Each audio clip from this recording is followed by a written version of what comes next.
Welcome back to the Breakfast Show 2. Joining me this morning is Sergeant Clark Parrott from the Missouri State Highway Patrol to talk all about graduation safety. I know that so many schools are having those graduation ceremonies this weekend, and those kids are excited to graduate high school. So what's the most important thing do you think that these kids should know as they, probably have parties after graduation, whatever it may be? How do you stay safe? Well, one thing that we do, and we actually started back in 1st of April, working with a lot of schools in Southeast Missouri with Southeast Coalition for Roadway Safety. We did a lot of pre-prom and pre-graduation programs for the schools, trying to instill it that make proper choices. Right. Don't let a bad choice on prom night or now that graduation season is upon us, don't let a bad choice on that night affect you for the rest of your life. Right. And hopefully we've drilled into that. It's an exciting time. I can barely remember my graduation 30 some odd years ago, but that was a fun night. Oh yeah. And there was a lot of activities, a lot of family.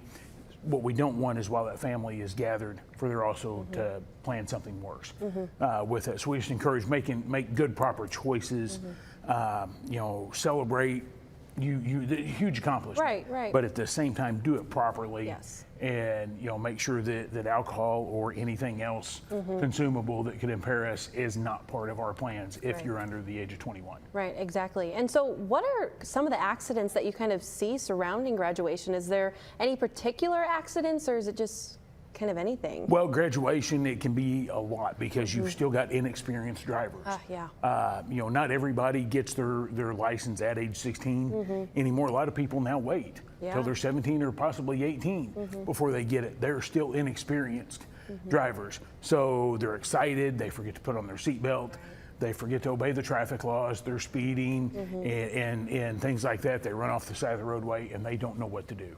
They don't know how to get out of that situation, and that's where we end up with some of our rollover traffic crashes. Right. So, again, we just encourage people to enjoy this time, but at the same time do it safe and sober. And I know that some graduations, after the graduation ceremony, the kids will come back later for maybe a lock-in of some sorts that goes all night. Those kids are up having a good time at the school, but then they're leaving real early in the morning, and I'm sure some of them are exhausted.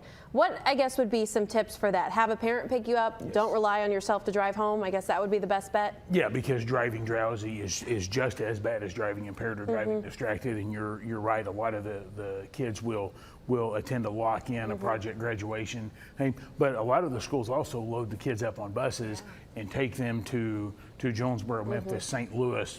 Some of them come to Cape for that. That way they can kind of control them and make sure that they are rested and well fed and things aren't getting out of hand. Right. So again, it's an exciting time for a lot of people, but we just challenge people to make sure that they're making proper choices. Yeah. And the Highway Patrol, we're going to be out this weekend conducting hazardous moving operations, speed saturations, things like that. Currently, we're at 10% of our fatalities below last year. Okay. But that means 290 people have died this year on our roadways. We are going to continue trying to drive that number down because we're getting ready to enter the what they call the 100 deadly days of summer, which is Memorial Day to Labor Day. So those are things that we want to be made aware of. And speaking of Memorial Day, that is a big weekend that people kick off summer. Yes. I think that there's so much that we could talk about there on how to stay safe, and also people probably head down to the lake if the weather's nice enough.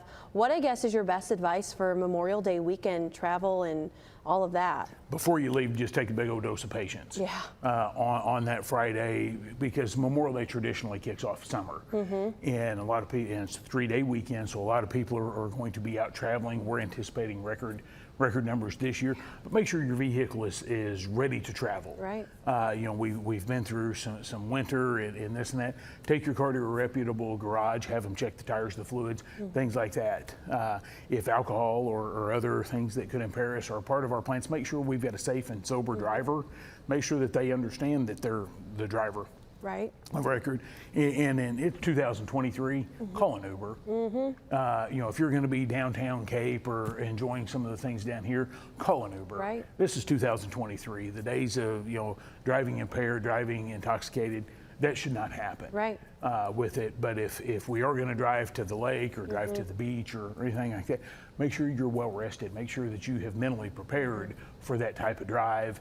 Take frequent breaks so that you can stretch and keep yourself awake. Yeah, exactly. Well, that's all such good advice from Sergeant Clark Parrott. Hopefully you guys will take some of this advice and stay safe if you're heading into graduation season or maybe summer season. We'll be back in just a few minutes.